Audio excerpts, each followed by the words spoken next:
Friends, आज मैं the bare के बारे में बात करूंगी। ये एक अमेरिकन कॉमेडी ड्रामा सीरीज है। इसे क्रिटिक्स और ऑडियंस ने काफ़ी ज़्यादा पसंद किया है और इसे बहुत से अवार्ड्स भी मिल चुके हैं। द बेयर पहली बार 2022 में रिलीज हुई थी और अब तक इसके 4 सीजन आ चुके हैं। और अच्छी बात यह है कि इसका सीजन 5 25 जून को आने वाला है। तो चलिए देखते हैं सीजन 1 से लेकर सीजन 4 तक की स्टोरी में क्या क्या हुआ। द बेयर की कहानी कैडमी के इर्द गिर्द घूमती है, जो दुनिया के बेस्ट रेस्टोरेंट में काम कर चुका है। वो एक टैलेंटेड शेफ है। जब उसके बड़े भाई माइकी की अचानक मौत हो जाती है, कैडमी शिकागो वापस आकर उसकी पुरानी sandwich shop the original beef संभालने लगता है। लेकिन रेस्टोरेंट की हालत बहुत खराब होती है। किचन में डिसिप्लिन नहीं होता, स्टाफ रोज लड़ते रहते हैं और बिजनेस कर्जे में डूबा होता है। कैडमी को सबसे ज्यादा प्रॉब्लम रिची से होती है, जो माइकी का बेस्ट फ्रेंड था और कैडमी के नए रूल्स को एक्सेप्ट नहीं करना चाहता। रेस्टोरेंट को सुधारने के लिए कैडमी एक जवान और टैलेंटेड शेफ सिडनी को हायर करता है।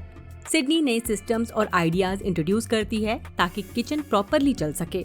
शुरू में पुराना स्टाफ उसकी बात नहीं मानता, लेकिन धीरे धीरे सब उसकी कैपेबिलिटी को पहचानने लगते हैं।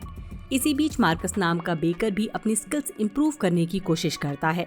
उस पर परफेक्ट डेजर्ट बनाने का जुनून सवार हो जाता है।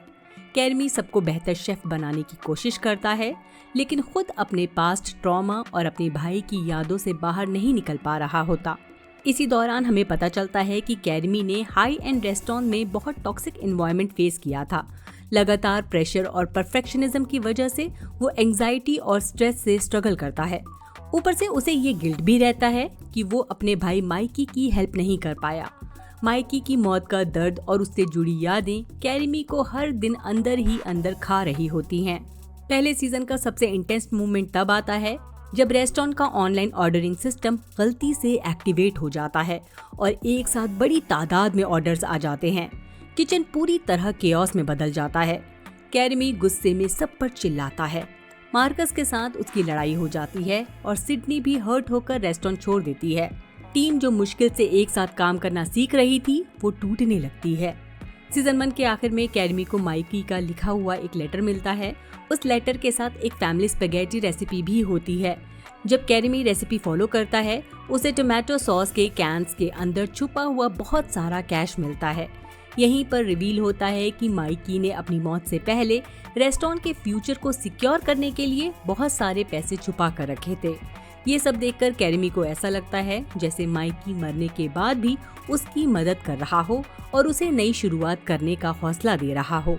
इसके बाद कैडमी, सिडनी और बाकी टीम मिलकर डिसाइड करते हैं कि पुरानी सैंडविच शॉप बंद करके एक नया रेस्टोरेंट खोला जाए, जिसका नाम होगा द बेयर। सिडनी वापस आ जाती है, टीम फिर से एक साथ हो जाती है और सब लोग एक फ्रेश स्टार्ट के लिए रेडी हो जाते हैं।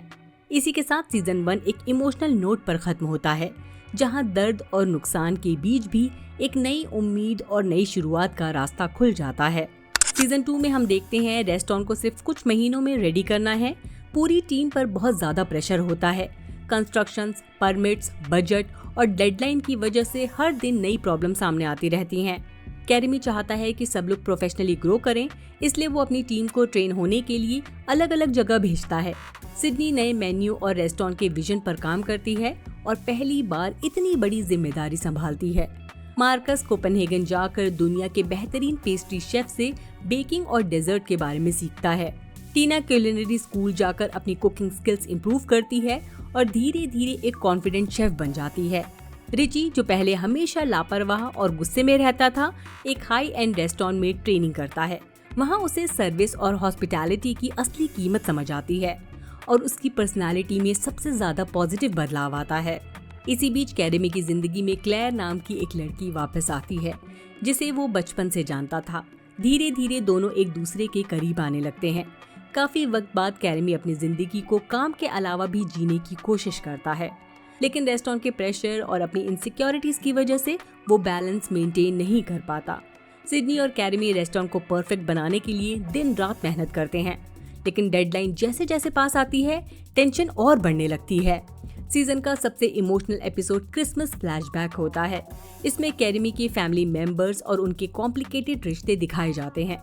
इस एपिसोड से समझ आता है कि कैडमी और उसके भाई बहनों का बचपन कितना स्ट्रेसफुल था और फैमिली प्रॉब्लम्स ने उनकी जिंदगी पर कितना असर डाला। फाइनली रेस्टोरेंट ओपनिंग नाइट के लिए तैयार हो जाता है। सब लोग एक्साइटेड होते हैं, लेकिन ओपनिंग के दिन कैरेमी गलती से रेस्टोरेंट के वॉक इन फ्रीजर के अंदर लॉक हो जाता है और बाहर नहीं निकल पाता। फ्रीजर में फंसा हुआ कैरेमी अपनी फ्रस्ट्रेशन और डर को एक्सप्रेस करता है। उसे एहसास होता है कि शायद उसने रेस्टोरेंट को इतनी इम्पोर्टेंस दे दी, जिस वजह से उसने अपनी पर्सनल खुशियों को इग्नोर कर दिया। बाहर सिडनी, रिची और बाकी टीम बिना कैरेमी के रेस्टोरेंट सर्विस हैंडल करते हैं और सरप्राइजिंगली सब कुछ बहुत अच्छे से चल जाता है। रिची आउटस्टैंडिंग सर्विस देता है, सिडनी लीडरशिप दिखाती है और पूरी टीम प्रूव कर देती है कि वो कैरेमी के बिना भी कामयाब हो सकती है। सीजन 2 के आखिर में क्लेयर फ्रीजर के बाहर कैरेमी की बातें सुन लेती है, जिससे इनके रिश्ते में प्रॉब्लम आ जाती है। कैरेमी इमोशनल ब्रेकडाउन के साथ रह जाता है, लेकिन रेस्टोरेंट की ओपनिंग कामयाब होती है।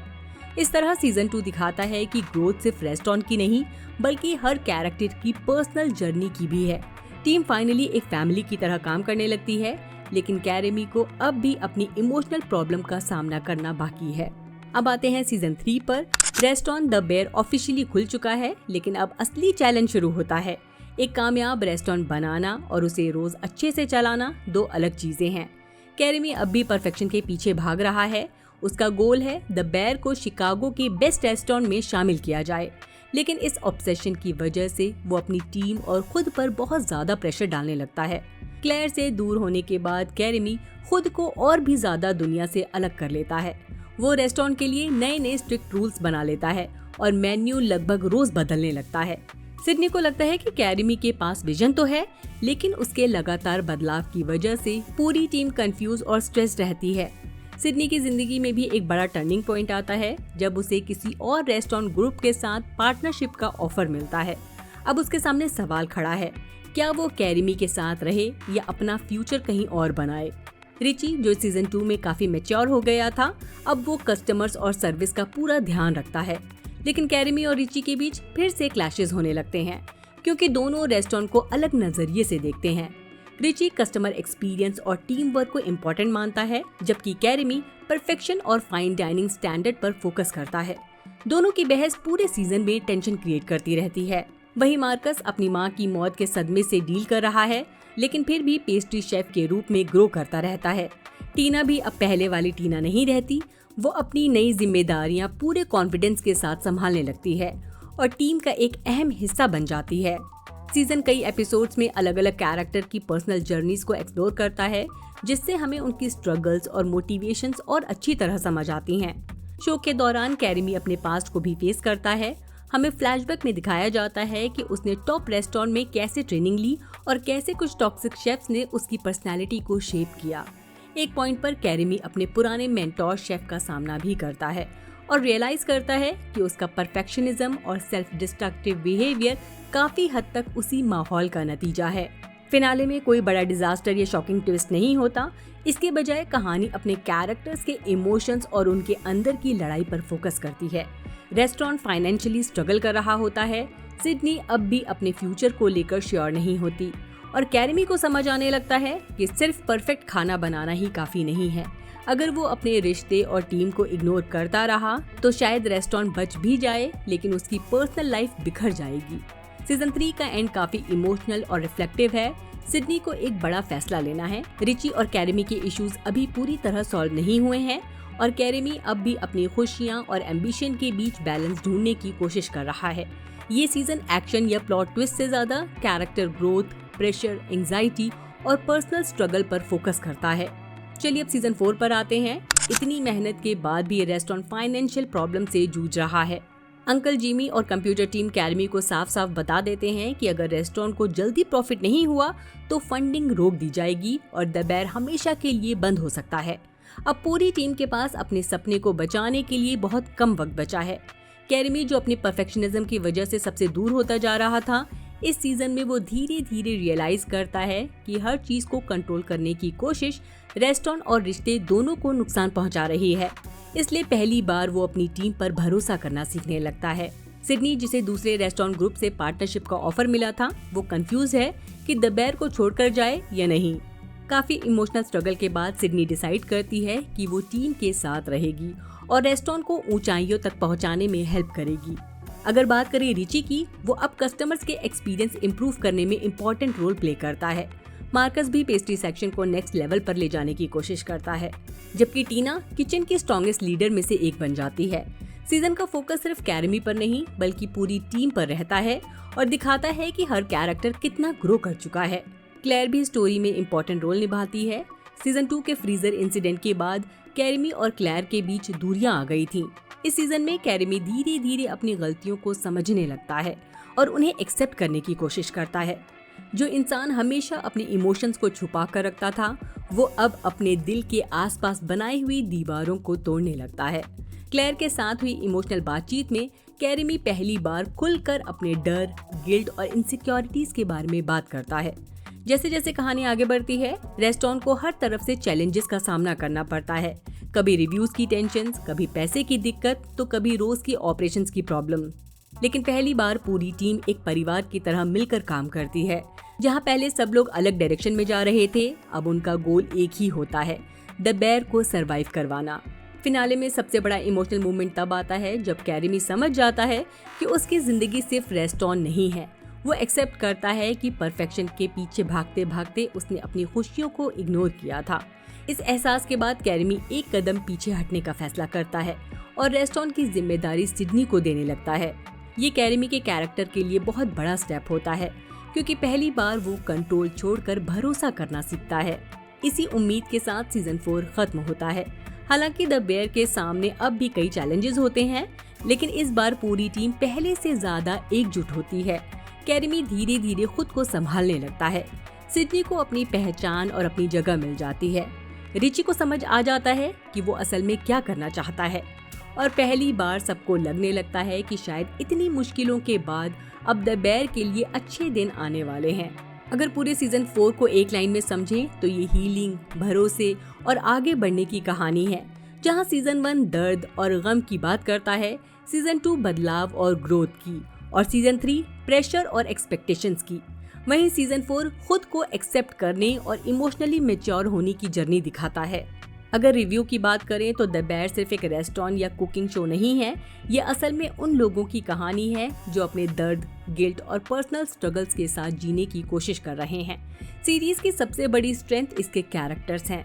कैरमी, सिडनी, रिची, मार्कस और टीना जैसे कैरेक्टर्स इतने रियलिस्टिक लगते हैं कि कभी कभी लगता है हम उनकी असल जिंदगी देख रहे हैं। सीजन 1 एक इमोशनल और क्योटिक शुरुआत देता है। सीजन 2 को काफी लोग पूरी सीरीज का बेस्ट सीजन मानते हैं, क्योंकि इसमें कैरेक्टर डेवलपमेंट और इमोशंस अपने पीक पर हैं। सीजन 3 थोड़ा स्लो है और ज्यादा कैरेक्टर फोकस्ड है, इसलिए कुछ लोगों को पसंद आया और कुछ को नहीं। वहीं सीजन 4 कहानी को एक सेटिस्फाइंग डायरेक्शन देता है और कैरेक्टर्स की ग्रोथ को अच्छे से दिखाता है। सीरीज की सिनेमेटोग्राफी, एक्टिंग और बैकग्राउंड म्यूजिक भी कमाल के हैं। किचन के स्ट्रेसफुल मोमेंट्स इतने असली लगते हैं कि कई बार आप खुद प्रेशर फील करने लगते हैं। जेरेमी एलन वाइट ने कैरमी के रोल में आउटस्टैंडिंग परफॉर्मेंस दी है, जबकि आयो और एबॉन भी अपने कैरेक्टर्स में परफेक्ट लगते हैं। मेरे हिसाब से द बेयर उन रेयर सीरीज में से एक है जो सिर्फ एंटरटेन नहीं करती, बल्कि अपने कैरेक्टर्स के साथ इमोशनली कनेक्ट भी करवा देती है। अगर आपको realistic drama, strong character development और इमोशनल स्टोरी टेलिंग पसंद है तो बेयर डेफिनेटली देखने लायक है। चलिए इसी के साथ ये वीडियो यहीं खत्म करते हैं। बाय।